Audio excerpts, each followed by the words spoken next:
Once again, we, the affirmative, support the resolution resolved that the U.S. federal government should substantially increase space exploration. Let me remind you of our contentions and tell you why each one is so important.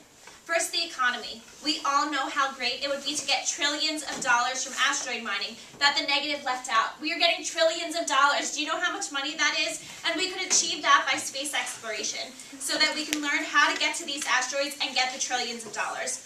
Also, close to 100,000 people could be employed if space exploration is increased through NASA.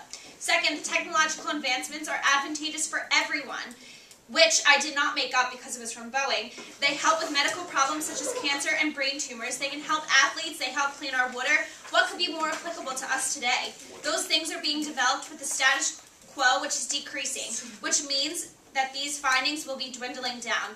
But with the increase of space exploration, they can launch right back up. Lastly, we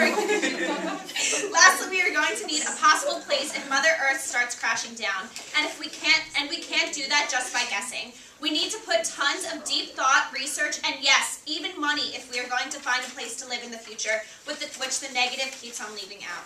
We are well aware of the debt that we are in this country, but this could be one of the most important things that we face as a country.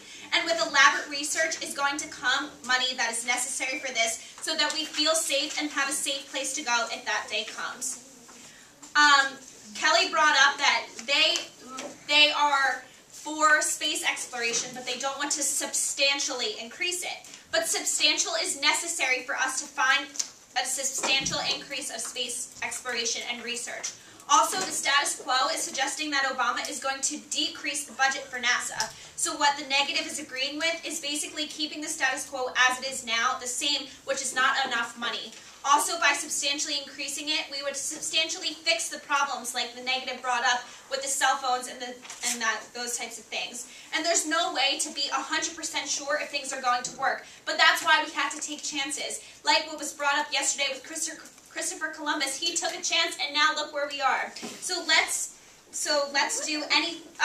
Kelly also brought up that, or Heather brought up that there might be wars within different countries and stuff. So are you suggesting that we don't do anything so that we don't have a place to go because this might happen? Which they did bring up the word might, which they said we brought up. I brought it up too.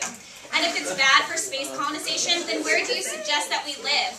Heather says that space technology is important. Well, our definition of space exploration is this discovery and exploration of outer space by means of space technology. So we are suggesting that we substantially increase space technology along with the space exploration. Also, they keep on stressing how much money that we're spending, but it's the military money and we're only using 4%. So vote for the future, vote for a place for us to go, vote for affirmative.